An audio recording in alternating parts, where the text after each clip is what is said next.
السلام عليكم ورحمة الله وبركاته. حامدا ومصليا ومسلما أما بعد.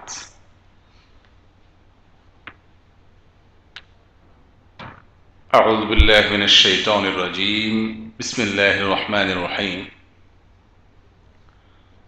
ما آتاكم الرسول فخذوه وما نهاكم عنه فانتهوا. وقال تعالى: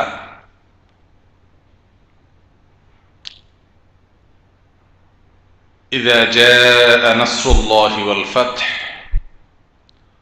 ورأيت الناس يدخلون في دين الله أفواجا فسبح بحمد ربك واستغفره إنه كان توابا.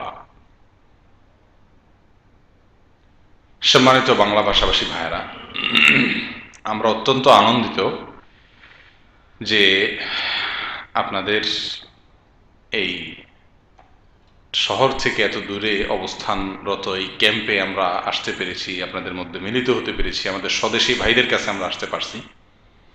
বিশেষ করে দিন এর নেসবতকে কেন্দ্র করে, দিনের একটা সম্পর্ককে কেন্দ্র করে, এটি আমাদের উভয়ের জন্য, আমাদের জন্য, আপনাদের জন্য এটা সৌভাগ্যের কারণ। কিছু কিছু সম্পর্ক আছে যে সম্পর্কগুলো মানুষের কাছে অনেক দামি, মানুষের অনেক বড় কাজে আসে। মানুষ দুনিয়ার ব্যাপারে আমরা আজকাল লোক ছাড়া, লাইন গার্ড ছাড়া কোনো কাজ হয় না, ঠিক না? যে কাজই করবেন তো লাইন গার্ড থাকলে সহজ হয়, লাইন গার্ড না থাকলে মুশকিল। মনে করেন আপনি ডিজিটাল পাসপোর্ট বানাবেন, এমবাসিতে আপনার একেবারে আপন চাচাতো ভাই চাকরি করে, তাহলে আপনার জন্য সহজ না? আর তা না হলে ও রাত 2টা বাজে দাঁড়ায় থাকো, দিনের 2টা বাজে সিরিয়াল। তো কিছু কিছু সম্পর্ক মানুষের কাজে আসে, উপকারে আসে। এটা হলো দুনিয়ার সম্পর্কের কথা। আর আমাদের যে সম্পর্কটা আল্লাহর জন্য, আমরা প্রত্যেকেই এখানে একত্রিত হয়েছি আল্লাহকে কেন্দ্র করে। দুনিয়ার কোনো উদ্দেশ্য আমাদের এখানে নাই। তো এই যাদের সঙ্গে, যাদের এই সম্বন্ধটা, দুইটা পক্ষ, আমরা আসলাম দূর থেকে, আপনারা এখানে থাকেন, তাই দুইটা পক্ষ আমাদের একের সঙ্গে অন্যের, আপনারা এখানে বসছেন এতগুলা সময় দিয়ে, এটা আমি একটু কাজ করতে পারতেন, রেস্ট করতে পারতেন, না করে বসলেন। আমরা এটা আমি অন্য কোনো কাজ করতে পারতাম, না করে আমরা আসলাম। এই যে আমরা উভয়ে সময় দিলাম, একে অন্যকে ভালোবাসলাম, একটা সম্পর্ক হলো, একটা আন্তরিকতা আমাদের ভিতরে সৃষ্টি হলো, এটার বিনিময়ে কি? ওই যে বললাম সম্পর্ক কাজে লাগে। আপনি যে কোনো জায়গায় বড় কোনো লোকের সাথে সম্পর্ক থাকলে, ভালো কোনো লোকের সাথে সম্পর্ক থাকলে সেখানে কাজটা সহজ হয় দুনিয়ার ব্যাপারে। আখেরাতে কিয়ামতের দিন যখন মানুষ ঠেকায় পড়বে, ঠেকায় যখন পড়বে, বিপদে যখন পড়বে, যখন সূর্য মাথার একেবারে উপরে থাকবে এবং প্রচন্ড তাপ থাকবে, কষ্ট থাকবে, শত শত বছর মানুষ দাঁড়িয়ে থাকার প্রশ্ন আসবে, কিয়ামতের দিন কায়েম হবে, সেই ভয়াবহ পরিস্থিতিতে, কঠিন অবস্থার দিনে আল্লাহ তাআলা কিছু লোককে ভিআইপির মতো স্পেশাল ভাবে তাদের কাজ করাই দিবেন, হিসাব নিকাশ করায়। ওই যে এম্বাসিতে যেরকম গেলে বিশেষ পরিচিতি থাকলে একেবারে ভিতরে নিয়ে ফটাফট ফটাফট সিলসিল মাইরা দিয়ে দিলাম, শেষ। আল্লাহ তাআলা এরকম ভিআইপির মতো এদেরকে স্পেশাল একটা ছায়া তার ভিতরে রাইখা তাদের কাজ কাম সাইরা ভিআইপির মতো মর্যাদা দিয়ে তাদেরকে সেরে দিবেন আল্লাহ তাআলা। সে কোন লোক? রাজুলান তাহাব্বা ফিল্লাহ ইজতামাআ ফিল্লাহ ওয়া তাফাররাকা ফিল্লাহ।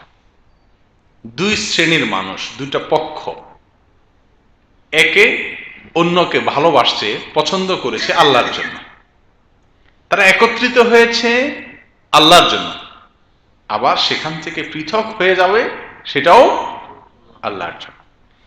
এই মার্কা যে লোকগুলোর ভিতরে আছে, এই যে একটা এই যে একটা সম্পর্ক, এই সম্পর্কের মূল্য বোঝা যাবে ওই কিয়ামতের দিন। সেদিন আল্লাহ তাআলা বিশেষভাবে সম্পর্কের মূল্য দিবেন এবং আমাদের বিপদ হাত থেকে আল্লাহ উদ্ধার করবেন। আরশের নিচে আল্লাহ তাআলা ছায়া, আল্লাহ আমাদের সকলকে আরশের নিচে ছায়া পাওয়ার তৌফিক দান করেন। প্রিয় দিনী ভাইরা, কোরআনে কারীমের একটি আয়াতের অংশ বিশেষ শুরুতে তেলাওয়াত করেছিলাম। মুসলিম শব্দের অর্থ, ইসলাম শব্দের অর্থ কি করা? ইসলাম শব্দের অর্থ কি ভাই? শান্তি। ইসলাম শব্দের আরেকটি অর্থ আছে, শব্দের অর্থ না। ইসলাম বলতে ফার্সিতে এটার ব্যাখ্যা বলা হয় গর্দান নেহাদান বা তাআত। বাংলার অর্থ হলো ইসলামের একটা পারিভাষিক সংজ্ঞা, একটা হলো শব্দের অর্থ। ইসলাম বলতে কি বোঝায়? এক কথা একজন বলছেন যে ইসলাম হলো আনুগত্যের জন্য গর্দান নামায় দেওয়া, যে আমি আমার গলায় একটা ওই যে গরু ছাগল বা জাতীয় কিছু গলা রশি থাকে না, গলা রশি থাকে না, যেগুলোর কোনো মালিক নেই, আছে না কিছু বন্যা বন্যা বনে জঙ্গলে কোনো মালিক নেই, এমনি ঘুরে বেড়ায়। ভারতে গরু খায় না, হিন্দুদের মা তারা পূজা করে, এই জন্য গরু খায় না। তলে তলে খায় ঠিকই মুসলমানরা, হিন্দুরা তো গরু খায় না। এই জন্য ভারতে গেছি, আমি দেখছি যে ভারতের রাস্তা রাস্তায় মোড়ে মোড়ে, কলকাতায় দিল্লিতে বিভিন্ন জায়গায় আপনার গরু কোনো মা বাপ নেই, গলা রশি নেই। তো কি ওই আমাদের দেশে কুকুর যেরকম কি চড়ে বেড়ায়, যেখানে মনে চায় শুয়ে গেল, উঠলো, আর কিছু খাইলো, আবার গেল। এই আমাদের দেশের কুকুরের যে অবস্থা, ওদের দেশের গরুর সে অবস্থা। এটা হলো শহরগুলোতে। এমনি কিছু কিছু জায়গা তো চাষও হয়, সেটা ভিন্ন কথা, গরু পালন করা হয়, কিন্তু এরকম কোনো মা বাপ নেই। এই গরু যার গলায় কোনো রশি নেই, এর কোনো মালিক আছে? কথা বুঝেন নাই? এর কোনো মালিক আছে? এটা সবাই গলা ধাক্কা দেয়, সবাই কি দেয়? আর এমনকি একটা কুকুর পর্যন্ত, যে কুকুরের গলায় শিকল নেই, রশি নেই, ওই শিকলটা মাথাটা সে কারোর হাতে দেয় নাই, শিকলটা রশিটা কারোর হাতে দেয় নাই, শিকল লাগাই নেই গলায়। দেখতে মনে হয় খুব স্বাধীন না, তার শিকল কারোর হাতে নেই, সে নিজে স্বাধীন, তাই মনে হয় না? কিন্তু এর 2 পয়সার কোনো মূল্য আছে সমাজে? এর সবাই ধাক্কা মারে, বুঝলেন না? এই মার্কা কুকুর, এই মার্কা গরু, যেগুলো কোনো মালিক নেই, বন্যা হাইটা চলে বেড়ায়, এটা যার কাছে আসে সে এক ধাক্কা মারে, আরেকজনের কাছে সে আবার ধাক্কা মারে, সে আবার দৌড়ে দেয়। সবাই এখানে করে না? একইভাবে মানুষ 2 প্রকার। কিছু মানুষ আছে তাদের গলায় রশি পরিয়ে, অর্থাৎ তাদের নিজেদেরকে একটা বাইন্ডিংস এর ভিতরে আটকাইয়া ওই রশিটার মাথাকে কারোর হাতে দিয়েছে, এই জন্য এক ধরনের মানুষ। আরেক ধরনের মানুষ হলো গলায় কোনো রশি টশি নেই, তার স্বাধীন, তার যখন যেদিকে মনে চায় এদিকে ছুটে, তার জন্য কোনো বৈধও নাই, অবৈধও নাই, হালালও নাই, হারামও নাই, বুঝলেন না? ফরজও নাই, ওয়াজিবও নাই, নাস্তিক। এটা এক ধরনের মানুষ আছে। আর কিছু মানুষ আছে গলায় রশি আছে, রশির মাথাটা যার কাছে দিয়েছে লোকটা সুবিধা না, তো এ বেটাও দুঃখে আছে। আর যে ব্যক্তি গলা রশি বেঁধে তার রশিটাকে যোগ্য ভালো কারোর হাতে দিছে, ওই বেটা সফল। মুসলমানরা তাদের গলায় এক ধরনের রশি দিয়েছে, এই রশি দুনিয়ার রশি না যে দেখা যাবে বেটায় দিয়ে দিয়ে দিবে, এরকম না। এটা হলো আনুগত্যের রশি। কিসের রশি? আনুগত্য, অনুসরণের রশি। যেদিন আমরা লা ইলাহা ইল্লাল্লাহ মুহাম্মাদুর রাসূলুল্লাহ এই কালিমাকে স্বীকার করে নিয়েছি, এই কালিমাকে যেদিন আমরা মেনে নিলাম, এটা মানা মানে হলো আমার গলায় মালা পরে নিলাম। কিসের মালা পরলাম? ইসলামের মালা। সেই মালার রশি কার হাতে? আল্লাহ এবং তার রাসূল সাল্লাল্লাহু আলাইহি ওয়াসাল্লামের হাতে। তারা আমাদেরকে যেদিকে টানবেন আমরা সেদিকে যাব, ঠিক আছে? যেদিকে টানবেন সেদিকে যাব। এটা হলো ইসলামের সারাংশ। অর্থাৎ ইন্না সালাতি ওয়া নুসুকি ওয়া মাহইয়ায়া ওয়া মামাতি লিল্লাহি রাব্বিল আলামিন। আমার সালাত, আমার হজ, আমার জীবন, আমার মরণ, আমার ভালোবাসা, আমার শত্রুতা, আমার সব জিন্দেগির পুরো সবকিছু কার জন্য? আল্লাহ সুবহানাহু ওয়া তাআলার জন্য। আমি হাসবো আল্লাহর জন্য, কাঁদবো আল্লাহর জন্য, কাউকে ভালোবাসবো আল্লাহর জন্য, ঘৃণা করবো আল্লাহর জন্য। এটা হলো ইমানদার কাজ। ইব্রাহিম আলাইহিস সালাম এর আদর্শ এটা। ওনাকে আল্লাহ তাআলা বলছেন আপনি বলে দেন যে ইন্না সালাতি ওয়া নুসুকি ওয়া মাহইয়ায়া ওয়া মামাতি লিল্লাহি রাব্বিল আলামিন। প্রিয় দিনী ভাইরা, আমরা সকলে আমাদের গোটা জীবনটা আল্লাহর হাতে সঁপে দিয়েছি। আমাদের জীবনের কিছু কিছু কাজ আল্লাহ তার এবং তার রাসূলের নির্দেশের বাইরে গিয়া মন মতো বা অন্য কারণ নিয়ম অনুযায়ী করার সুযোগ আছে? করার সুযোগ নাই। আমাদের জীবনের একেবারে সব, ঘুম থেকে উঠা থেকে নিয়ে আবার ঘুমানো পর্যন্ত পুরো 24 ঘন্টার প্রতিটি কাজ আল্লাহ এবং তার রাসূল সাল্লাল্লাহু আলাইহি ওয়াসাল্লামের আনুগত্যের মালা যেহেতু গলায় পরে নিয়েছি, মুসলমান যেহেতু হয়েছি, হ্যাঁ, গর্দান যেহেতু নামিয়ে দিয়েছি আল্লাহ এবং তার রাসূলের সামনে, অতএব আমাদের গোটা জীবনকে তাদের কথা মতো পরিচালিত করতে হবে। ঠিক না? জীবনের কোনো একটি কাজ তাদের কথার বাইরে হলে হবে না। একমত তো? আচ্ছা, যদি একমত হয়ে থাকেন, আজকে ডিসেম্বরের কয় তারিখ? 11। তাহলে 12, 13, 14, 15, আর 4 দিন পরে 16 ডিসেম্বর আসতেছে নাকি? আর 4 দিন পরে 16 ডিসেম্বর। 16 ডিসেম্বর কি জানো? আমাদের বাংলাদেশের মানুষদের স্বাধীনতা দিবস না বিজয় দিবস? তো গোলায় ধরছেন যে আপনারা, একটা স্বাধীনতা দিবস আর একটা বিজয় দিবস। 26শে মার্চ হলো কি? স্বাধীনতা দিবস। আর 16 ডিসেম্বর হলো বিজয় দিবস। 26শে মার্চে যুদ্ধ শুরু হয়েছে আর 16 ডিসেম্বরে যুদ্ধ শেষ হয়েছে। ঠিক কিনা? তো মুরব্বীরা না ভালো বলতে পারবেন, আমরা পোলাপান বলতে বলা যায় না। আচ্ছা, স্বাধীনতা দিবস। স্বাধীনতা এটা আল্লাহ তাআলার নেয়ামত। নেয়ামত না? নেয়ামত না? আল্লাহর নেয়ামত না? মানুষ মানুষের গোলামি করা এটা কি কোনো ভালো জিনিস? কোনো মানুষ কি কোনো মানুষের গোলামি করার জন্য আল্লাহ সৃষ্টি করছেন দুনিয়াতে? পৃথিবীর প্রত্যেকটা মানুষকে আল্লাহ তাআলা সৃষ্টি করেছেন স্বাধীনভাবে। সে নিজে স্বাধীন, কিন্তু স্বাধীন হলে কি হবে? যতই স্বাধীন হয় তার গলায় কি আছে? আল্লাহর আনুগত্যের রশি আছে, কিন্তু তারপরেও স্বাধীন। তারপরেও কি? অন্তত মানুষের গোলামি করার জন্য আল্লাহ মানুষকে সৃষ্টি করেন না। 1971 সালের আগে আমাদের দেশে যখন পাকিস্তান, পূর্ব পাকিস্তান, পশ্চিম পাকিস্তান, আমরা একটা দেশ ছিলাম এবং মুসলমান হিসাবে আমাদেরকে, বাংলাদেশকে ইংরেজরা চলে যাওয়ার সময় পাকিস্তানের সঙ্গে রেখে দিয়ে যায়। ওই দেশের সাথে আমরা জুড়ে যাই মুসলমান হিসেবে। ওরাও মুসলমান, আমরাও মুসলমান। মাঝখানে কলকাতার হিন্দু বেশিরভাগ। এই জন্য আমাদেরকে মুসলমানরা এক দেশ করে দিয়ে গেছে ইংরেজরা। কিন্তু পাকিস্তানের আল্লাহর বান্দাদের, শাসকদের মধ্যে অনেকে পূর্ব পাকিস্তানি বাংলাদেশের মানুষ কি করতে লাগলো? নানাভাবে শোষণ করতে লাগলো।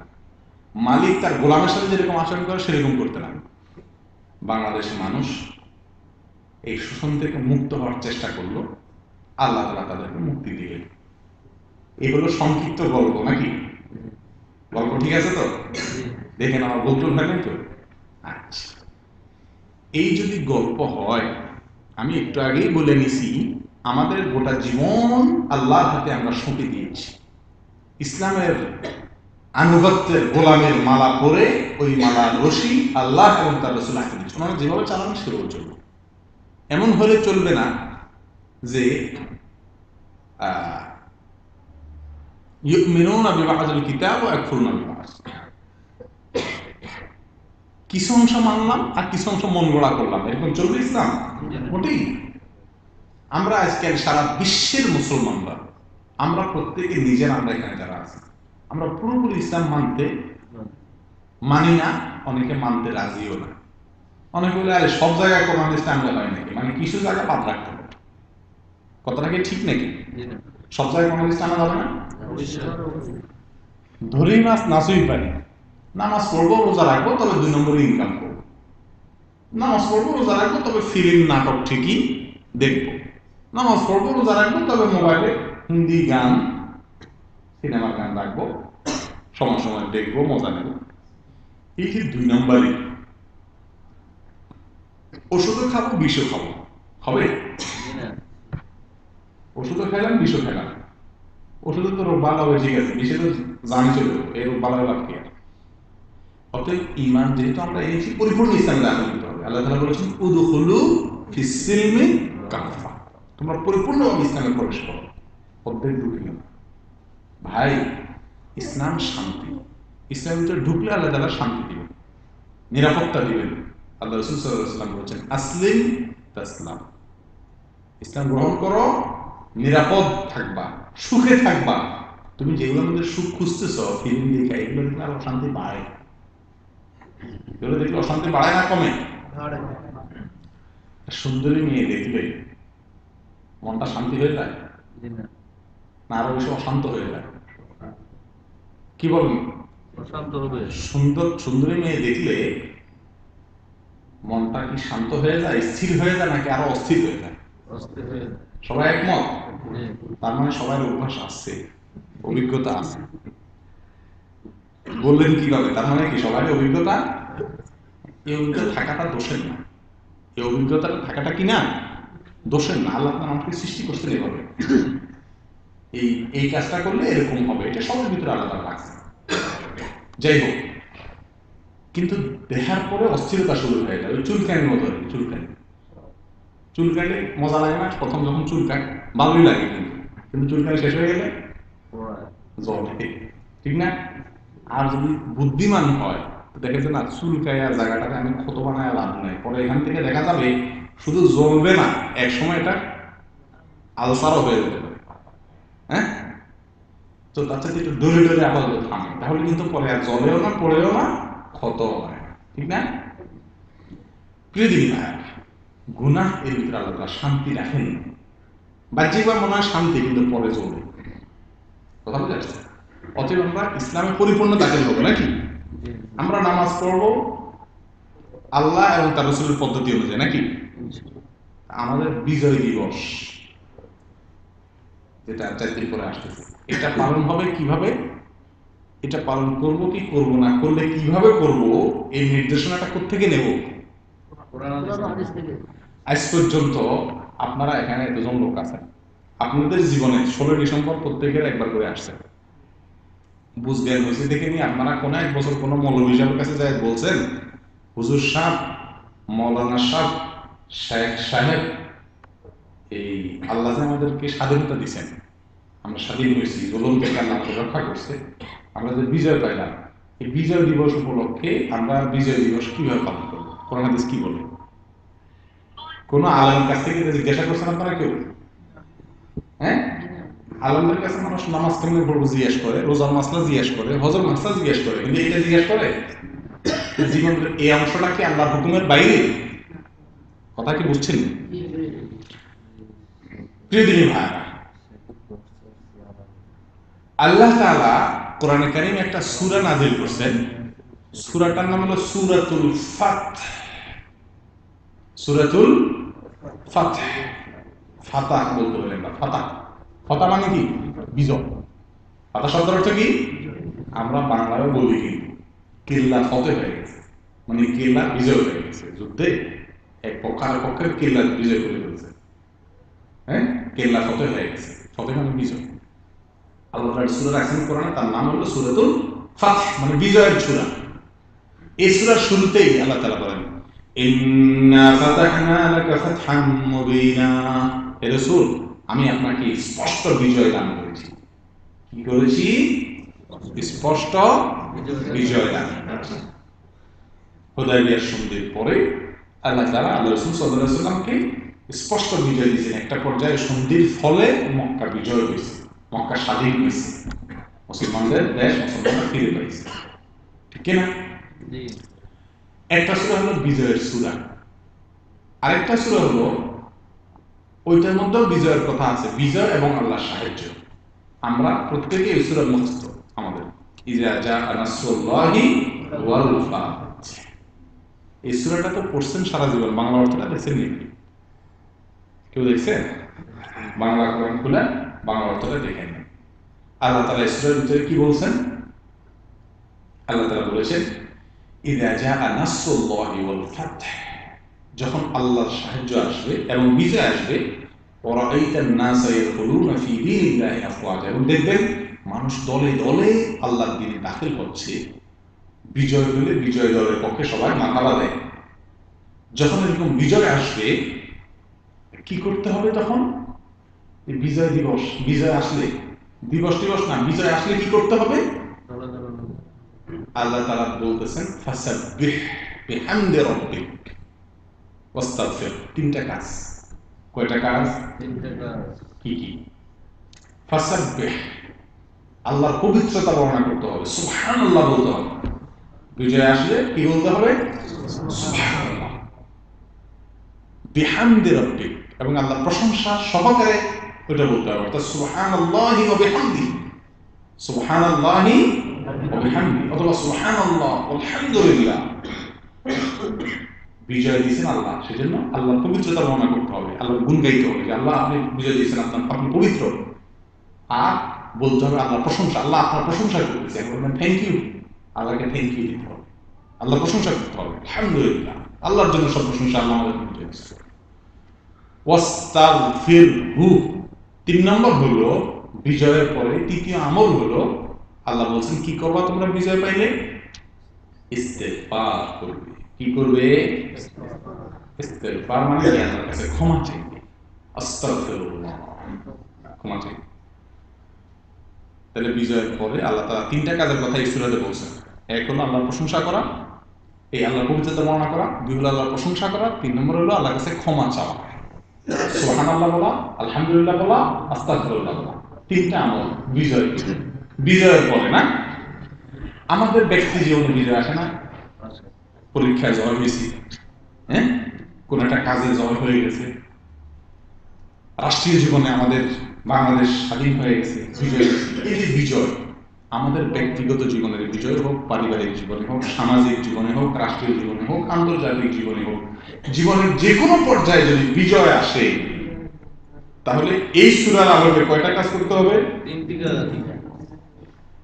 মনে থাকবে তো ইনশাআল্লাহ? সূরাটা তো পড়ছেন সারা জীবন, কিন্তু হয়তো এই সূরায় কি আল্লাহ বলছেন সেটা হয়তো লক্ষ্য করেননি। আজকে থেকে লক্ষ্য রাখবেন তো ইনশাআল্লাহ। আল্লাহ তাআলা বলতেছেন বিজয় যখন আসবে, আল্লাহর সাহায্য না হলে বিজয় হয় না। প্রত্যেকটা বিজয়ের পিছনে কার সাহায্য থাকে? আল্লাহর সাহায্য থাকে। আল্লাহ যদি সাহায্য না করেন বিজয় হয়? তাহলে বিজয় উপলক্ষে 3টা কাজ মনে থাকবে তো। আর একটা কাজ, আর একটা কাজ আমরা জানি হাদিস থেকে। সেটা কি? সেটা হলো আমরা সবাই জানি আল্লাহ তাআলা পৃথিবীর ইতিহাসে অন্যতম সেরা একটা স্বাধীনতা দিয়েছেন, বিজয় দিয়েছেন। কাকে? আল্লাহর নবী মুসা আলাইহিস সালাম। ওনার জাতি কি? মুসা আলাইহিস সালামের জাতি বনি ইসরাঈলকে গোলাম বানায় রাখছিল কারা? ফেরাউনের বংশের লোকেরা, কিপ্তিরা। ওরা তাদেরকে শাসন করত, শোষণ করত, বন্দী করে রাখছে। তারা নিজের দেশে থেকে, নিজের এলাকা থেকে নিজেরা গোলামের মতো থাকত। কথা বুঝে? জুলুম করতো তাদের উপরে। আল্লাহ তাআলা মুসা আলাইহিস সালামের নেতৃত্বে তাদেরকে স্বাধীনতা দিয়ে তারা স্বাধীনতা অর্জন করেছে, বিজয় অর্জন করেছে বনি ইসরাঈলের লোকেরা।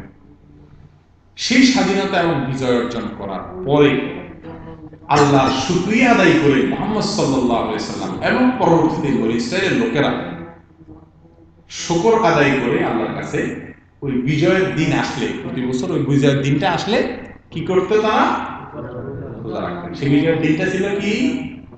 আশুরা, মুহররমের 10 তারিখ। তাহলে বিজয়ের দিনে আরেকটা আমল পাইলাম আমরা। আল্লাহ বিজয় দিয়েছেন, বিশেষ করে স্বাধীনতা দিয়েছেন, তার জন্য আল্লাহর প্রতি শুকরিয়া আদায় করে কি করা? রোজা রাখা। তাহলে ভালো কোনো বিজয় আমাদের জীবনে পাইলে আমরা আল্লাহ শুকরিয়া আদায় করে কি করতে পারি? রোজা রাখতে পারি। আর আগে 3টা আমল বললাম, সুবহানাল্লাহ বলবো, আলহামদুলিল্লাহ বলবো, আস্তাগফিরুল্লাহ বলবো। আচ্ছা, আস্তাগফিরুল্লাহ কেন বলবো? আল্লাহ বিজয় দিয়েছেন, এই জন্য আমরা শুকর আদায় করছি, ভালো এটা বুঝে আসে। আস্তাগফিরুল্লাহ কোনো গুনাহ কাম করলেন, ভুল করলেন, আস্তাগফিরুল্লাহ বলবো। তো আল্লাহ বিজয় দিয়েছেন, এখানে আমি ভুল কি করলাম? আস্তাগফিরুল্লাহ কেন বলবো? কারণ বিজয় দিয়েছেন আল্লাহ, নিজের ভিতরে অহংকার আসে কিনা যে আমি বিজয় অর্জন করেছি, আমি আন করেছি, তান করেছি, আমি কিচ্ছু করিনি, আমার হাতে কোনো পাওয়ার নাই, আল্লাহ না দিলে আমার মতো বহু পণ্ডিত রাস্তা রাস্তায় ঘুরে, আল্লাহ দিয়েছেন তাই হয়েছে, নিজের ভিতরে অহংকার না আসে, সেই জন্য ইস্তেগফার করা। প্রিয় ভাই, তাহলে বিজয় দিবসের কয়টা আমল পাইলেন? বিজয় দিবস আমরা বললাম না, বিজয় উপলক্ষে আল্লাহ কোনো বিজয় দান করলে কয়টা আমল পাইলেন? 4টি। আল্লাহর পবিত্রতা বর্ণনা করা, আল্লাহর প্রশংসা করা, আল্লাহর কাছে ক্ষমা প্রার্থনা করা এবং নফল রোজা রাখা। 4টা আমল পাইলেন তো? তাহলে ব্যক্তিগত জীবনে বিজয় আসলে এই কাজগুলো করবেন ইনশাআল্লাহ, পারিবারিক জীবনে করবেন, ঠিক আছে? এখন কথা হলো, আমাদের 16 ডিসেম্বর আসলে বিজয় দিবস পালন করি আমরা দেশব্যাপী, আমরা কি করি? আমাদের দেশে বিজয় দিবস আমরা কিভাবে পালন করি? কোরআন এবং হাদিস কিভাবে করতে বলেছে সেটা তখন বললাম, এটা তো ক্লিয়ার নাকি? এখন আমরা কিভাবে করি সবাই তো জানেন নাকি? কিভাবে করি বলেন, এক দুটো আপনারা বলেন। গান বাজনা, বিজয় দিবস উপলক্ষে গানের আসর, কনসার্ট, একটা শহীদ মিনারে বা স্মৃতি সৌধে গিয়ে পুষ্পস্তবক অর্পণ করা হয়, অর্থাৎ ফুল রেখে আসে ওটার গোড়া। আর কি করা হয়? সূর্য উদয় হইবার আগে ফজরের নামাজ পড়ি বা না পড়ি, খালি পায়ে হাঁটিয়া শহীদ মিনারে যাইয়া ফুল দিয়ে আসা। জি, আর বিজয় র্যালি বের করে, বিজয় র্যালি বের করে, মিছিল, বিজয় মিছিল, রাস্তাঘাট বন্ধ করে বিজয় মিছিল। আর নীরবতা অবলম্বন করা, ফুলটুল দিয়া চুপচাপ রাখা। হ্যাঁ, আর বলেন আর অনেক কাজ। মোমবাতি জ্বালানো, মোমবাতি জ্বালা রাখে। হ্যাঁ, মহিলারা পুরুষরা সবাই ঢলাঢলি করে একসাথে মিশে মিশে চলে যায়। আর মেইনটা বলবেন না, হ্যাঁ, মেইনটা হলো সব দলের লোকেরা একটা স্বাধীনতা উপলক্ষে, স্বাধীনতা বিজয় দিবস উপলক্ষে আলোচনা সভা করে না? আলোচনা সভা একটা লেকচার দেয়, একটা গদবাঁধা লেকচার। লেকচারের শুরুর অংশটা, খুতবাটা একেবারে গদবাঁধা। কি খুতবা? আওয়ামী লীগের যদি হয়, বিজয়ের অনুষ্ঠান হয়, ওদের যদি আওয়ামী লীগের সমাবেশ যদি হয়, বিজয় দিবস আওয়ামী লীগের সমাবেশ করে, বিএনপিও করে, জাতীয় পার্টি সবাই করে। হ্যাঁ, তো আওয়ামী লীগের সমাবেশ করলে কি বলবে বক্তারা? সবাই কি বলবে জানেন? এক কথা, সবাই মূল কথায়, মেইন প্রথম কথাটায়, সেটা কি? আজকের এই মহান বিজয় দিবস উপলক্ষে আমি শ্রদ্ধার সাথে স্মরণ করছি স্বাধীনতার স্থপতি জাতির জনক বঙ্গবন্ধু শেখ মুজিবুর রহমান। আমি আরো স্মরণ করছি আমাদের মহান মুক্তিযুদ্ধে যে সকল বীররা শহীদ হয়ে গেছেন তাদেরকে। এই কথাগুলো বলবে কি বলবে না? আচ্ছা, বিএনপি সমাবেশ হলে একই কথা, শুধু নাম পাল্টে যাবে। আমি আজকের বক্তার সঙ্গে, যত বক্তা আসবে একই কথা, আমি আজকের এই দিনে স্মরণ করছি গভীর শ্রদ্ধার সাথে স্বাধীনতার ঘোষক শহীদ প্রেসিডেন্ট জিয়াউর রহমান এবং মুক্তিযুদ্ধে যে সমস্ত বীরেরা শহীদ হয়েছে তাদের। এরপরে খিস্তি খেয়ে যা যা মনে চায় গায়ে আমাদের দেশে, আমরা এগুলো সুন্দর সুন্দর সবার মুখস্থ হয়ে গেছে না? এরপরে যাই বলবে একটা পর্যায়ে হয়তো সবাই বাঙালি বীরের জাতি, বাঙালি বেশি দিয়েছে, কিভাবে বিজয় অর্জন করতে হয়, কিভাবে জিততে হয় না? আচ্ছা, এতক্ষণ আপনারা বিজয়ের উপলক্ষে একজন মুসলিম কি করবে কোরআনের আলোকে যে কথাগুলো শুনলেন, ওইটার সাথে পরবর্তীতে আমরা কি করি ওইটার সাথে মিলান। কোন মিল আছে নাকি উল্টা? উল্টা।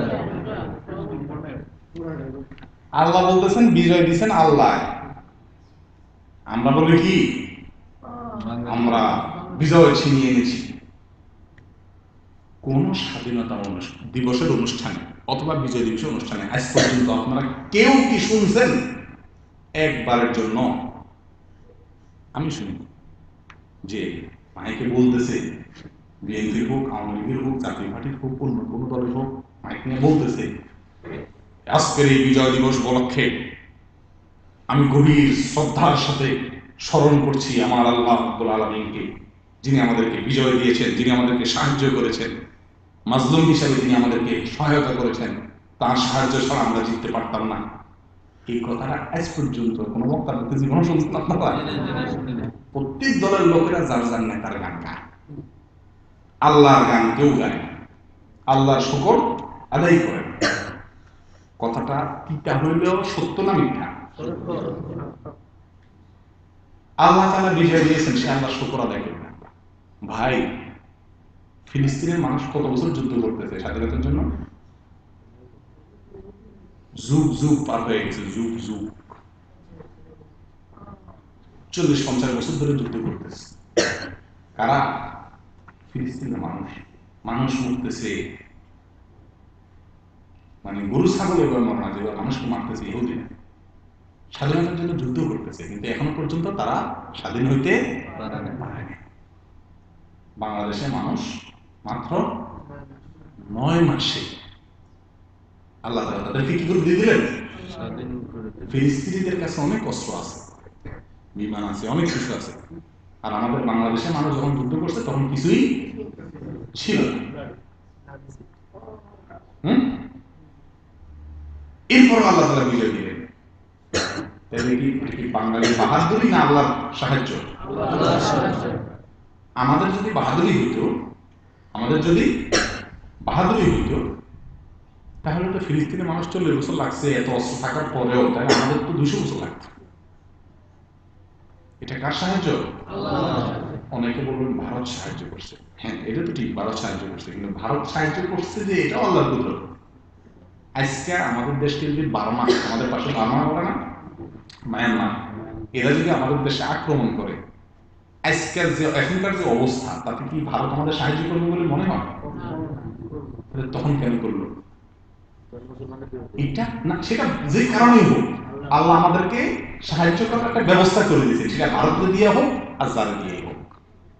এসব কলকাঠি মূলত নাচছেন কে? আল্লাহ সুবহানাহু ওয়া তাআলা। আর আল্লাহ কেন সাহায্য করছেন বাংলাদেশের মানুষকে? পাকিস্তানিদেরকে কেন করেন নাই? কারণ ওরা ছিল জালেম, আমরা ছিলাম মজলুম। মজলুম যে থাকে, সে যদি অমুসলিমও হয় তবু আল্লাহ তাকে সাহায্য করে। মাজলুমের পক্ষে আল্লাহ সাহায্য থাকে। আমরা তখন মাজলুম ছিলাম, সেজন্য আল্লাহ তাআলা আমাদের কি করছেন? আল্লাহ সাহায্য ছাড়া কি বিজয় অর্জন করা সম্ভব হতো? তাহলে একজন ইমানদার হিসাবে আমাদের বিজয় দিবস আসুক, বিজয় উপলক্ষে বিজয়ের কথা স্মরণ হলে আমাদের প্রত্যেকের 1 নম্বর কাজ হলো কি করা উচিত? আল্লাহর পবিত্রতা এবং আল্লাহর প্রশংসা করা উচিত, আল্লাহর গুণগান গাওয়া উচিত। আমরা দলের নেতাদের গুণগান গাই, এটা দোষের কিছু না। বিএনপির ভাইয়েরা, আওয়ামী লীগের ভাইয়েরা, জাতীয় পার্টি অন্যান্য দলের ভাইয়েরা মনে কষ্ট পায়, তাহলে আমাদের নেতার নাম নেওয়া যাবে না? অবশ্যই যাবে, কেন যাবে না? আমি তো বলতেছি না যাবে না, বরং নিতে হবে। কেন নিতে হবে? কারণ রাসূল সাল্লাল্লাহু আলাইহি ওয়াসাল্লাম বলেছেন, মাল্লাম ইয়াশকুরিন নাস লাম ইয়াশকুরিল্লাহ। যে ব্যক্তি মানুষের শুকরিয়া আদায় করে না, সে আল্লাহর শুকরিয়া আদায়। যাদের কষ্টের কারণে আমরা একটা দেশ পাইলাম, স্বাধীনতা অর্জন করলাম, জুলুম থেকে বাঁচলাম, তাই হইল, যে লোকগুলোর কষ্টের কারণে, ত্যাগের কারণে হয়েছে, তাদের প্রশংসা করা দোষের না, তাদের নাম নেওয়া দোষের না। তাদের নাম নেন, তাদের গুণগান গান, সমস্যা নাই, কিন্তু সবার আগে গুণগান গান কার? আল্লাহ সুবহানাহু ওয়া তাআলা। সেখানে আপনার আল্লাহর নামই নেন না, বরং আরো আল্লাহর নাফরমানি করেন, গান বাজনা করেন। এই বিজয় দিবস পালন কি ঠিক? এটা একটা পদ্ধতি হলো, আল্লাহ বলছেন প্রশংসা করতে, আমরা আরো উল্টা আল্লাহর প্রশংসা না করে আল্লাহর বান্দা প্রশংসা, আল্লাহর নামই নেই, আল্লাহর ভুলেই যাই দিন আরো বেশি। দ্বিতীয়ত, বিজয় আল্লাহ দিয়েছেন, স্বাধীনতা আল্লাহ দিয়েছেন, সেজন্য মুসা আলাইহিস সালাম আল্লাহ শুকর আদায় করে রোজা রাখছেন, খানায় ছেড়ে দিয়েছেন, আল্লাহ শুকর আদায় করছেন।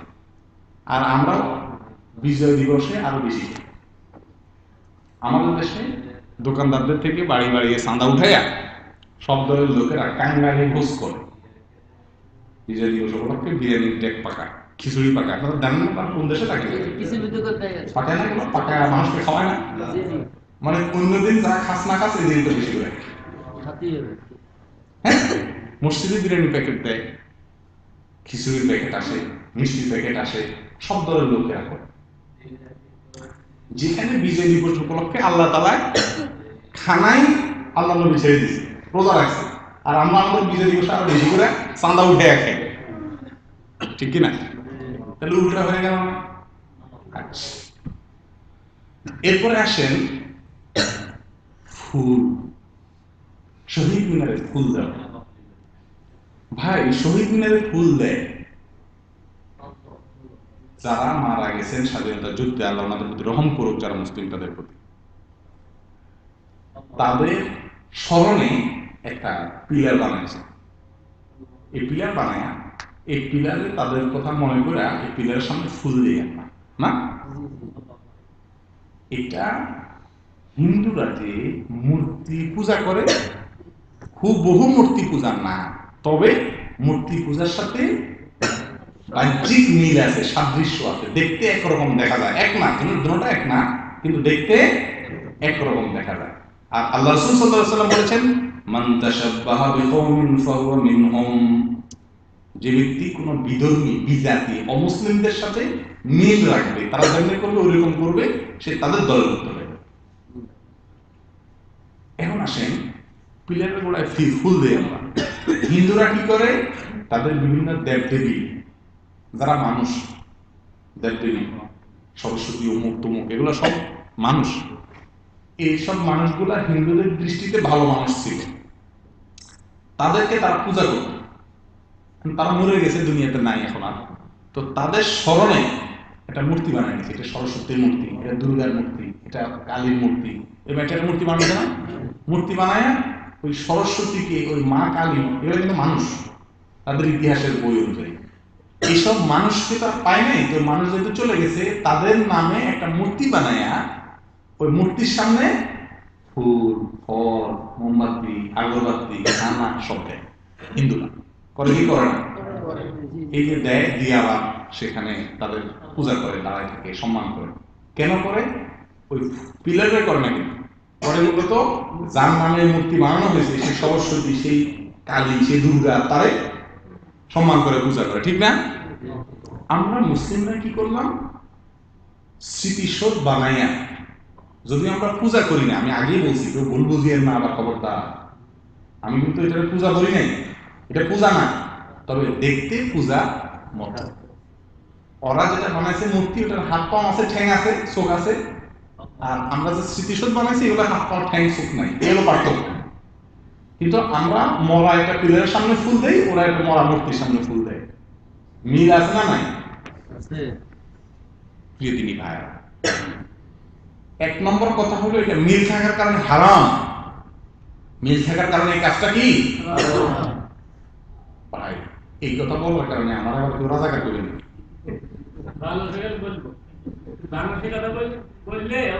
আচ্ছা, না বললে বলে না, অসুবিধা নেই, আমাকে হক কথা তো বলতে হবে। আচ্ছা, এখন আসেন, আমরা যদি দেশকে সম্মান, ভালোবাসা তো দোষের না, দেশের প্রতি ভালোবাসা কি দোষের? আগে আল্লাহ নবী, তার দেশ মক্কার প্রতি ভালোবাসা ছিল, এই জন্য আল্লাহ তাআলা কোরআনে বলেন, قد نرى تقلب وجهك في السماء فلنولينك قبلة ترضاها। হে রাসূল, মক্কার লোকেরা আপনার দেশ থেকে বাইরে ফেলে দিয়েছে, দেশের প্রতি আপনার টান, মাতৃভূমির টান, আপনি বারবার বারবার ফিরে ফিরে মক্কার দিকে চান, আমি দেখি, আল্লাহ বলে। তো বাইতুল মুকাদ্দাসের দিকে ফিরে নামাজ পড়ার নির্দেশ আপনাকে আমি করছিলাম, আপনার মনটা খারাপ, ভাইরে যদি আমার মাতৃভূমি মক্কার দিকে ফিরে নামাজটা করতে পারতাম, আমি আল্লাহ চিরেই আপনাকে সেই নির্দেশ দেব যে আপনি মক্কার দিকে ফিরে নামাজ পড়বেন। মাতৃভূমির প্রতি ভালোবাসা হওয়া, টান হওয়া, এটা সহজাত ব্যাপার, সৃষ্টিগত ব্যাপার, এটা নবীর মধ্যেও ছিল। অতএব দেশের প্রতি ভালোবাসা থাকা দোষের না। যারা মুক্তিযুদ্ধে যেসব মুসলিমরা মারা গেছেন মাজলুম হয়ে, জুলুম করে যাদেরকে মারা হয়েছে, তাদের জন্য দোয়া করাটাও দোষের না, বরং ভালো। তাদের প্রতি শুকরিয়া জানানো যে তারা কষ্ট করছেন, তাদের কারণে আমরা একটা দেশ পাইছি, সেই শুকরিয়া জানানোটাও খারাপ নয়, ভালো কথা বুঝেন। কিন্তু কিন্তু শুকরিয়া জানানোর একটা পদ্ধতি আছে না, কি বলেন, সিস্টেম আছে না ভাই। শ্বশুরে সম্মান করার একটা সিস্টেম আছে না, মহব্বত করার একটা সিস্টেম আছে না, বন্ধুরে মহব্বত করার একটা সিস্টেম আছে না, বউরে মহব্বত করার আরেকটা সিস্টেম আছে না। আপনি যদি শ্বশুরের সাদিকের মতো যায় মহব্বত করেন, জড়াই ধরে শ্বশুর গো করে পাগল, কারে কিভাবে সম্মান করতে হবে এটা জানে না, জামাই তো আস্ত মাথা নষ্ট। ও ভাই, স্বাধীনতার সময় যেসব ভাইয়েরা মাজলুম হয়ে ইমান নিয়ে মুসলিম অবস্থায় মারা গেছেন, তাদের জন্য আমরা অবশ্যই ভালোবাসা দেখাবো, কিন্তু দেখানোর সিস্টেম আছে না। ওই যে আলোচনা শুরুতে বলে নিছি, আমরা আমাদের গলায় ইসলামের মালা পরে নিয়েছি, এই মালা রশি আল্লাহ এবং তার রাসূলের হাতে তুলে দিয়েছি। যেদিন কালিমা লা ইলাহা ইল্লাল্লাহ বিশ্বাস করেছি, তার মানে আমার জীবন, আমার মরণ সবকিছু হবে আল্লাহ এবং তার রাসূলের বাতানো পদ্ধতি অনুযায়ী। আমি পানিটা খাবো, স্মরণ করবো আল্লাহ রাসূল কিভাবে খেতে বলছেন, বাম হাতে খেতে নিষেধ করেছেন, আমি খাইতে পারবো না কোনো অবস্থাতে, না জীবনে একবার না। আমার প্রত্যেকটা কাজ হবে তাদের কথা অনুযায়ী, আল্লাহ এবং তার রাসূলের বাতানো পদ্ধতি অনুযায়ী। এটার নাম তো মুসলমানিত্ব নাকি?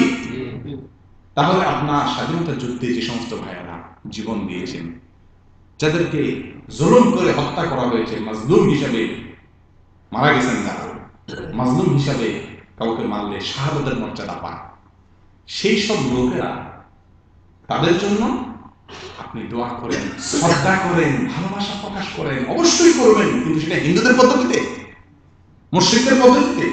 ওরা যাতে মূর্তির সামনে ফুল দেয়, আপনি মুক্তিযোদ্ধাদের কথা মনে করে একটা পিলার বানায় তার সামনে ফুল দিলেন, তাদের পদ্ধতিতে, কি বলেন ভাইরা আমার? নাম দিয়েছি স্মৃতিশোধ, মানে স্মৃতি মানে স্মরণ, মানে পিলারটা দেখলে আমাদের মুক্তিযোদ্ধাদের কথা কি হবে, স্মরণ হবে। কয় বছর স্মরণ করবে না, 100 বছর না 200 বছর, এরপরে আস্তে আস্তে আমরা ভুলে। পৃথিবীর ইতিহাসে শত শত হাজার হাজার আল্লাহর নবী দুনিয়াতে আসছেন, আসছেন না আসেননি? তাদের সবাই মারা গেছেন, চলে গেছেন না সবাই? তাদের কারোর নামে একটাও স্মৃতিশোধ আছে? কিন্তু তাদেরকে কেউ ভুলে গেছে? সুবহানাল্লাহ। নবীদেরকে কেউ ভুলছে? তাইলে স্মরণ রাখার জন্য পিলার বানাইতে কইছে কেনা? এটা হিন্দুদের পদ্ধতি। হিন্দুরা তাদের দেবতাদেরকে স্মরণ করার জন্য মূর্তি বানাইছে। আমরা মুসলিমরা আমাদের যাদেরকে আমরা ভালোবাসি, যাদের কারণে আমরা দেশ পাইলাম, তাদেরকে স্মরণের জন্য আমরা পিলার বানাবো না। আমি আবারও বলতেছি, মুক্তিযোদ্ধাদের প্রতি সম্মান, যারা মারা গেছেন তাদের জন্য দোয়া, শ্রদ্ধা করা, তাদের শুকরিয়া আদায় করা, এগুলোর বিরুদ্ধে বলতেছি না। আমি বলতেছি এভাবে না, এভাবে হবে। কথা বলছেন তো? আবার বলেন না যে বেটা তো রাজাকার। শেষ করে আলোচনা শেষে প্রশ্ন করে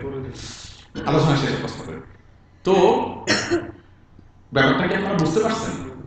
আচ্ছা ভাই, এই শিরিকের সাথে সাদৃশ্যপূর্ণ কাজ আপনারা হয়তো সৌদি আরবে অনেকে আছেন, করবেন না, সুযোগ নেই এখানে, কিন্তু আপনার আত্মীয় স্বজনরা, আপনার ছেলে স্কুল থেকে ঠিকই যাবে কি দিতে, শহীদ মিনারে বা স্মৃতিসৌধে ফুল দিতে। এই কাজটা ভালো না খারাপ? হায় রে হায়, এটারে খারাপ করলে পিঠে সামা থাকবো। কিন্তু মানুষ ভুল বোঝে, আল্লাহ বান্দারা বোঝার চেষ্টা করে না। মুসলমান তার সবকিছু হবে কোরআন হাদিস অনুযায়ী। মুসলমানের শ্রদ্ধার একটা সিস্টেম আছে। আচ্ছা ভাই, হিন্দু শ্রদ্ধা করে নমস্কার বলে, আমরা কি নমস্কার বলে শ্রদ্ধা করি? আমাদের একটা সিস্টেম আল্লাহ রাসূল শিখিয়েছে না, আমরা আসসালামু আলাইকুম বলে সম্মান করি না, দোয়া করি না। অতএব আমাদের যে ভাইয়েরা দুনিয়া থেকে চলে গেছেন মুক্তিযোদ্ধারা, তাদেরকেও সম্মান করার একটা পদ্ধতি ইসলাম শিখেছে না, শিখায়নি? এখন পর্যন্ত 4টা পদ্ধতি বললাম, কোরআন বাতানো পদ্ধতি, হ্যাঁ, কোরআন হাদিসের আলোকে। এইভাবে তাদেরকে সম্মান করতে হবে, তার জন্য দোয়া করতে হবে। আমরা যেভাবে করতেছি এইভাবে না, করতে হবে ঠিক, কিন্তু এভাবে না, এইভাবে। কথা বুঝতে পারছেন তো?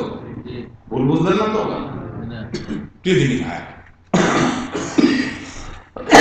শিরকের সাথে সাদৃশ্য হয়ে যায়, ভয়াবহ ব্যাপার। আমরা অনেক সময় মাজারের পূজা, কবর পূজা, মাজারে যায় চাওয়া, এসব শিরকের বিরুদ্ধে আলোচনা শুনি। কিন্তু আমি এখন যে কথাগুলো বললাম, এই তিক্ত কথাগুলো অনেক আলেমরা বলতে চান না।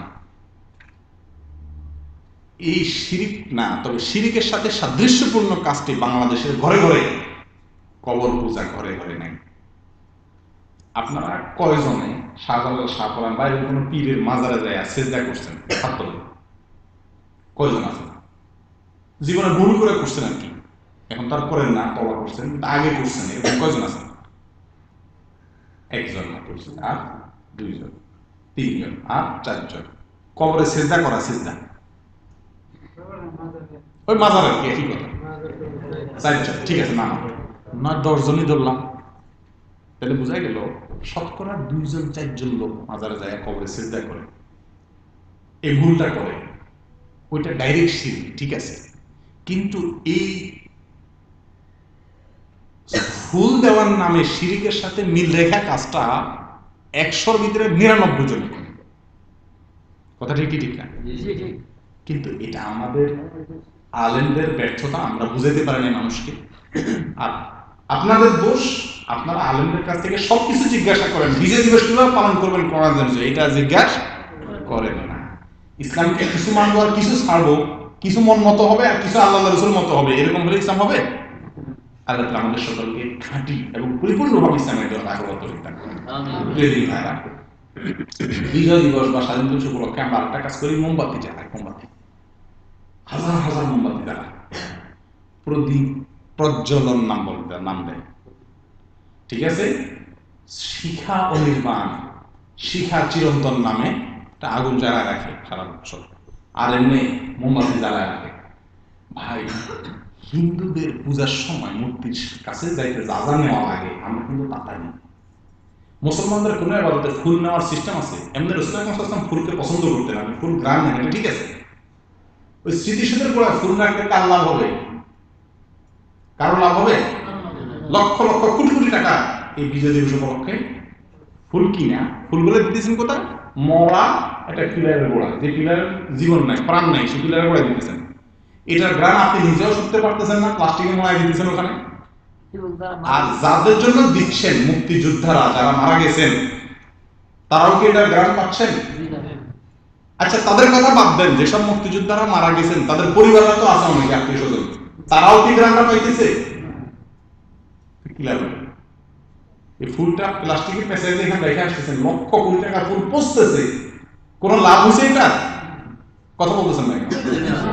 কিন্তু যদি বলা হতো যে ঠিক আছে, এই ফুলটা আমরা এই যারা মারা গেছে তাদের রূহের মাগফিরাতের আশা একটা ভালো কাজ করি, কি ভালো কাজ? এই ফুলটা আমরা গরিবদের মধ্যে বন্টন করে দিই, অথবা মুক্তিযোদ্ধার পরিবারদেরকে ফুলগুলো দেবো, যে ফুলের গ্রান নিলে মস্তিষ্ক ভালো থাকে, স্বাস্থ্যের জন্য ভালো ফুলের গ্রান, আপনারা ফুলের গ্রান নেন, তাও তো একটা কামে লাগে নাকি? আমি বলতেছি না ওই পদ্ধতি অবলম্বন করেন, এটা একটা যুক্তি থাকে, কিন্তু পিলারের গোড়া দিলে কাল্লা বলি, হিন্দুরা যেরকম মূর্তির সামনে মনকে মন ফুল ডালে, আমরাও দিলাম, কি লাভ হলো? কারো কোনো লাভ হয়েছে? যারা মারা গেছেন তাদের কবরে কোনো সওয়াব হবে এটার জন্য? যারা জীবিত আছে তাদের কোনো স্বাস্থ্যের জন্য উপকারে আসবে? বরং লক্ষ কোটি টাকার অপচয় হবে, ঠিক না? ঠিক। এরপর আসেন মোমবাতি। গ্রামে মানুষ কারেন্টের অভাবে অন্ধকারে খানা খেয়ে ফেলে অনেক সময়, অথচ ঢাকা শহর ফকফকা লাইটের তলে হাজার হাজার লক্ষ লক্ষ মোমবাতি জ্বালা রাখলাম, লাভ হলো কোনো? এই মোমবাতিগুলো গরিবদেরকে বিতরণ করলেও তো একটা কি হয়? সব হয়, ভালো একটা কাজ হয়। আমার কথাটাকে আপনারা বুঝতে পারছেন? এক তো কোরআন হাদিসের দৃষ্টিতে শিরকের সাথে মিল হয়ে যায়, অগ্নি পূজার সাথে আগুন জ্বালা রাখা, যারা আগুনের পূজা করে তাদের সাথে ফুল দিলাম, হিন্দুদের সাথে মিল রাখলাম, উপকার কিছুই হলো না, অর্থ অপচয় হলো। কথাটা কি ক্লিয়ার? কিন্তু আমার এই কথা কি শুনবে? ঠিকই 16 ডিসেম্বর আসলে সারা দেশের স্কুল কলেজ সব জায়গা থেকে, মাদ্রাসা থেকেও যায়, অনেক মাদ্রাসা থেকেও যায়, যে ফুল দিবে, কেউ শুনবে না।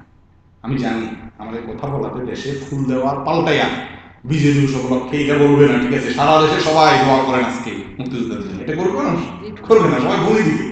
কিন্তু আমি আমার দায়িত্ব পালন করলাম, আমি বুঝাইলাম যে শুধু দেশের বিজয় দিবস না, দেশেরটা বাদ দেন না, ওটা তো আমরা তো সরকার নাই বা আমাদের হাতে দেশ নেই আমরা হুকুম দেবো আর পাল্টে যাবো।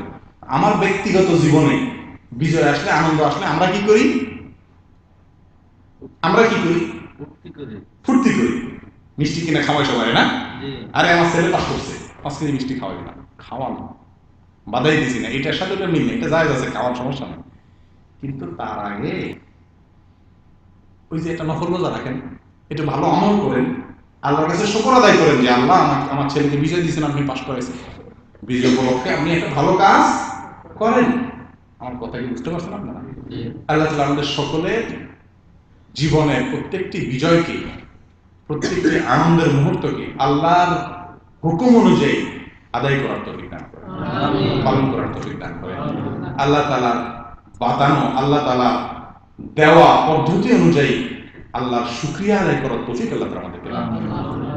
আল্লাহ তাআলা বলেছেন লা ইন শাকারতুম লা আযীদান্নাকুম, তোমরা যদি শুকর আদায় করো আমি আমার নিয়ামতকে আরো বাড়াই দেব। তাই আমরা আল্লাহ শুকর আদায় করবো তো ইনশাআল্লাহ। স্বাধীনতা বা বিজয় দিবস উপলক্ষে সারা দেশের মানুষ কি করবে সেটা আমার ব্যাপার না, তবে আমি ব্যক্তিগতভাবে আমার পরিবারের লোকেরা ফুল দিবেন, মুক্তিযোদ্ধাদের জন্য দোয়া করবেন। কথা বুঝতে পারছেন? কথা ক্লিয়ার? হিন্দুদের সাথে মিল রাখার কাজটা করবেন, এটাতে কি লাভ ফুল দেওয়া? আল্লাহ কাছে দোয়া। ঠিক আছে? আল্লাহ তাআলা আমাদের সকলকে শুধুমাত্র স্বাধীনতা বিজয় দিবস না, আমাদের জীবনের প্রত্যেকটি বিজয়ের মুহূর্তগুলোকে আল্লাহর হুকুম অনুযায়ী আদায় করে পালন করার তৌফিক দান করেন এবং আমাদের সবাইকে আল্লাহর শুকর আদায় করার তৌফিক দান করেন। ওয়া আখিরু দাওয়ানা আলহামদুলিল্লাহি রাব্বিল আলামিন। এবার কোনো প্রশ্ন থাকলে ঝটপট করে ফেলবেন। আসসালামু আলাইকুম। বলুন। এটা আমার বাড়িতে কোনো একটা অনুষ্ঠান হলো, জি। আমি গরু কিনলাম, হ্যাঁ হ্যাঁ তো এই গরুর মধ্যে কি আকিয়া চলে? আকিয়া দেওয়া যাবে সেটা? জি। মুরব্বীর প্রশ্ন হলো যে আমার মেয়ের বিয়ে দিলাম, হ্যাঁ, মেয়ের বিয়ের মধ্যে গরু আনলাম, যেমন মেয়ের বিয়ে দিলেন সেজন্য গরু কিনলেন, এই গরুতে ছেলে মেয়ের আকিকা দেওয়া যাবে কি? এই হলো প্রশ্ন, তাই তো? হ্যাঁ, একের ভিতরে দুইটা হবে না, 2 in 1 হবে না। 2 in 1 বুঝেন? একের ভিতরে দুই, শর্টকাট পদ্ধতি আছে না, 2 in 1, এটা চলবে না। যে কোনো পশু জবাই করবেন একটা নিয়তে, ঠিক আছে? যদি আকিকার নিয়তে জবাই করেন তাহলে একটা বুদ্ধি আছে, একটু ঘুরে খাওয়া, ঘুরে খাওয়া বুঝেন নি? মানে জায়েজ করা আর কি। বিয়ার নিয়তে বিয়ার মেহমানও খাওয়াবো আবার আকিকাও দেবো, দুই নিয়ত একসাথে করলে হবে না, যে কোনো একটা থাকতে হবে। কথা বুঝতে পারছেন? আপনি যদি চান যে আমার আকিকাটাও আদায় হয়ে যাক আবার বিয়ার মেহমানেও খাক, তাহলে নিয়ত করতে হবে কয়টা? একটা। কোনটা সেটা? আকিকার নিয়ত করবেন, আকিকার নিয়ত করে জবাই করেন, আকিকার গোশত সবাই খেতে পারে, এবার বিয়ার মেহমানদেরকে খাওয়ান মাত্র মুশকিল। আমার কথা বুঝতে পারছেন? মানে জিনিস একটাই, কিন্তু পদ্ধতিটা একটু সঠিক পদ্ধতিতে করতে হবে। দুই নিয়ত একসাথে করলে হবে না, যে আমি বিয়ার কামও সারবো আকিকাও সারবো, দুটোটার নিয়ত করে জবাই করলে হবে না। বিয়ের জন্য তো গরু জবাই করা ফরজ না, ওয়াজিব না, সুন্নত না। হ্যাঁ, ছেলের পক্ষ থেকে অলিমা সুন্নত, এটা ভিন্ন কথা। কিন্তু আপনি মেয়ে বিয়ে দিবেন, সেখানে তো গরু জবাই করা সুন্নত না, ফরজ না, ওয়াজিব না। আপনি আকিকার নিয়তে জবাই করেন, এটা আকিকা, ঠিক আছে? ওই অবশ্য ওই আত্মীয় যারা বের গোষ্ঠী, এরা শুনলে আপনার খবর আছে, এরা বলবে বেটা কত বড় চালাকি করছে, বলবে কত বড় চালাকি করছে যে ওলার আকিকা দিছে, আকিকার এটা তো বুঝবে না যে আমার খাওয়ান দরকার, খাইলেই তো হইল, কি বস্তু দিছে এটা আমার খাওয়ান দরকার নেই, ঠিকই শুনলে খবর আছে, কিন্তু এই জন্য কারোর শুনেন না, নিয়তরা এখানে এটা আকিকার। তবে ছেলে হলে দুইটা জবাই করতে হবে, একটা হলে হবে না, দুইটা পশু জবাই করতে হবে, ঠিক আছে? আর মেয়ে হলে একটা, যেটাই দেন দুইটা দিতে হবে। এক গরুতে কোরবানি দিলে 7 অংশ চলে, আপনি গরু একটা দেন, ছাগল একটা দেন, দুইটা ছাগল দেন, কথা বুঝে আসছে? কিন্তু আপনি ইয়ে দিতে পারবেন না, ওই কোরবানিতে যেরকম এক গরুতে 7 অংশ, এই জন্য আকিকাও চিন্তা করলেন 7 পোলার আকিকা একসাথে দিয়ে দেন। জি, আমাদের অনেকে করে, কিন্তু এটা হবে না। জি, এরপরে কোনো প্রশ্ন থাকবে বলো।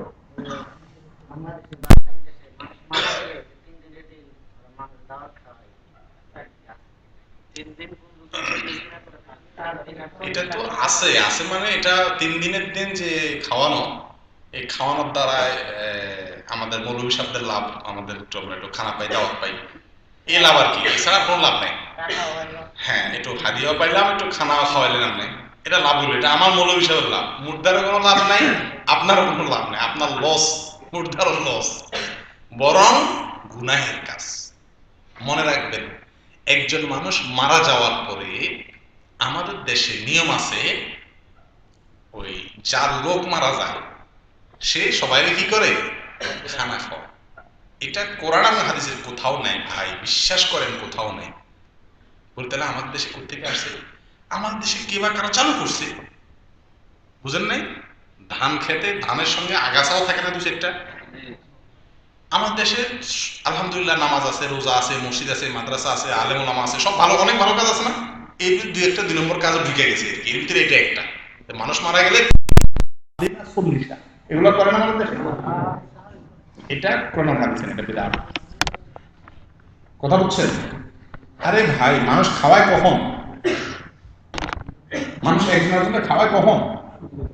খুশি হইলে নাকি? বিয়েতে খাওয়ানোর কথা বলছে, খুশি। সন্তান হয়েছে, আকিকের কোনো খাওয়াও, খুশি নাকি?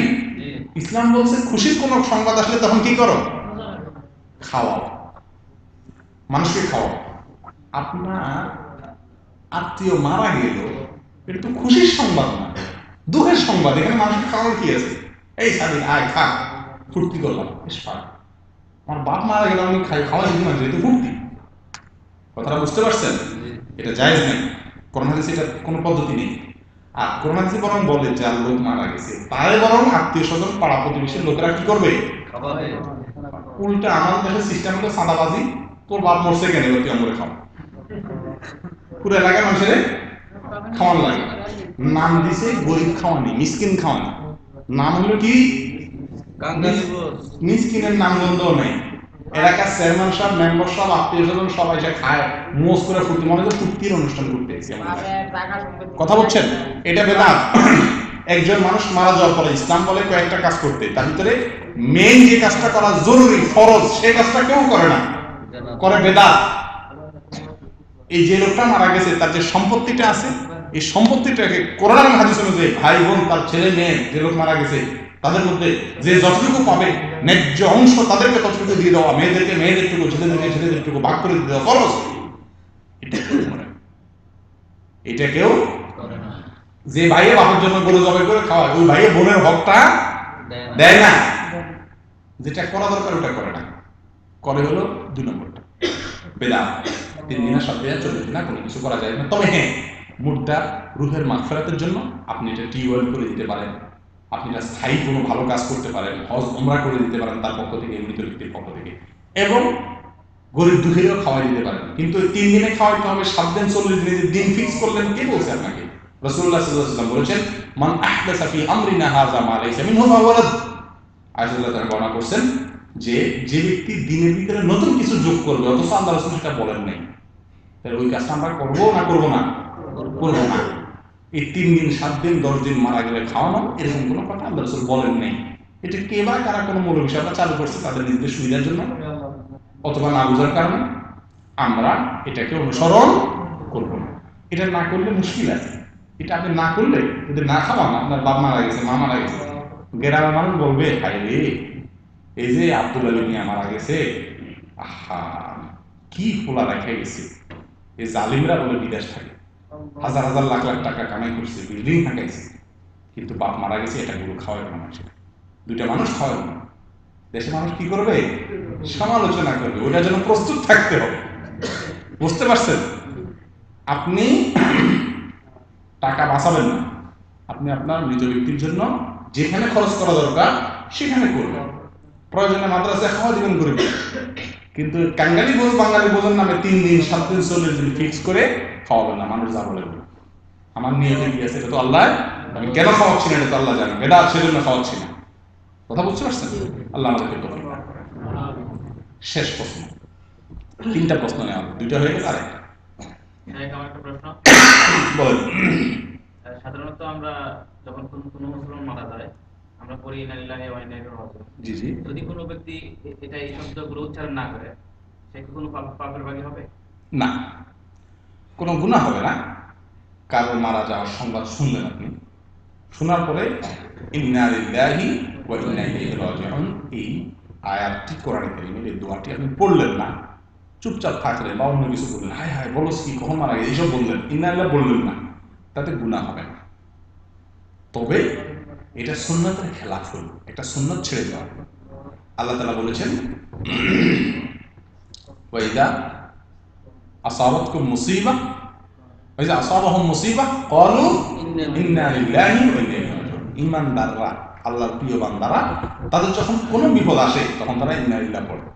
তাহলে এটা বিপদ, মানুষ মারা যাওয়া, অতএব এটা ইন্না লিল্লাহ বলা সুন্নাত, বললে সওয়াব হবে, কোরআন আয়াত এটা। তবে এটা না পড়লে গুনাহ হবে না।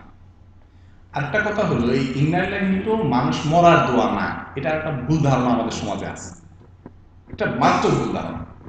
ইন্না লিল্লাহি ওয়া ইন্না ইলাইহি রাজিউন এটা কি মানুষ মরার দোয়া? আল্লাহ কোরআনে বলছেন যখন মুসিবত আসে, যে কোনো মুসিবত আসে তখন মানুষ এই দোয়া করবে। তাহলে বোঝা গেল এই দোয়াটা যে কোনো মুসিবতের দোয়া, এটা কোনো শুধুমাত্র মানুষ মরার দোয়া না। মানুষ মরা একটা মুসিবত তখনও করবে, কিন্তু মানুষ মরা ছাড়া আরো যত বিপদ আসে, জুতাটা মসজিদের বাইরে দেখলো জুতাটা নিয়ে গেছে, হ্যাঁ কোন অমুকের বাচ্চা তমুক রে মসজিদে আসস কি করছি আমার জুতাটা নিয়ে, এটা না বলে কি বলবে ইন্না লিল্লাহি ওয়া ইন্না ইলাইহি রাজিউন। কথাটা বুঝতে পারছেন? একইভাবে যে কোনো বিপদে পড়বেন। এখন আমার দেশে মুশকিল হলো মানুষ না জানার কারণে যা হয় আর কি, আমরা তো শিখতে রাজি নেই। ইসলাম সেন্টারে দর্শক বসেন না তো, আমাদের মুরব্বী শেখ মাহবুব ভাই আসেন এখানে দর্শ দেন, আমাদের শেখ এজাজ ভাই দর্শ দেন। ইসলাম সেন্টার দর্শক যারা বসে তারা কিন্তু ঠিকই শিখতে পারে, আর যারা না বসে তারা না চাহে মূর্খ থেকে দেয়। ওই যে ইমাম সাহেব বললো না কোরআনের আসরে বসেন না, যারা বসেন নাই তারা খুব লাভ করে ফেলছেন। টেলিভিশন চাইছেন তো সারা জীবন, সিনেমা নাটক, কি লাভ হলো?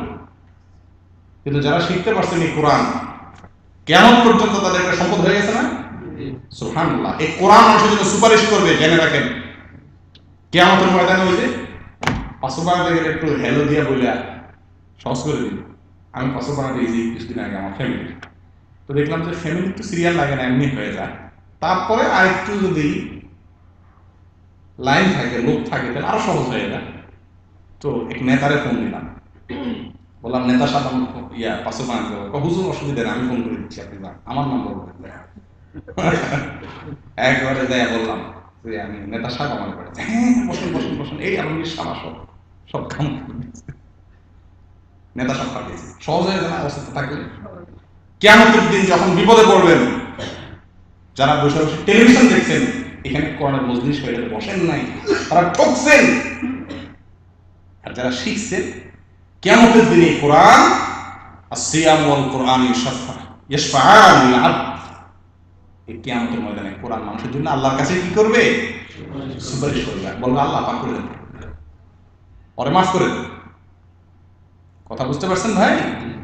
কবরে মানুষের সঙ্গী হবে এই কোরআন, যে সারাদিন কোরআন তেলাওয়াত করছে। তবে যারা শিখছেন তারা ঠেকছেন, আর যারা শিখেন নাই তারা ঠকছেন। ঠেকা আর ঠকা, বুঝছেন? কি বুঝলেন? যারা পড়ছেন তারা ঠেকছেন, তাদের ঠেকা, এটা ঠেকা করে গেলেন। এখন কি?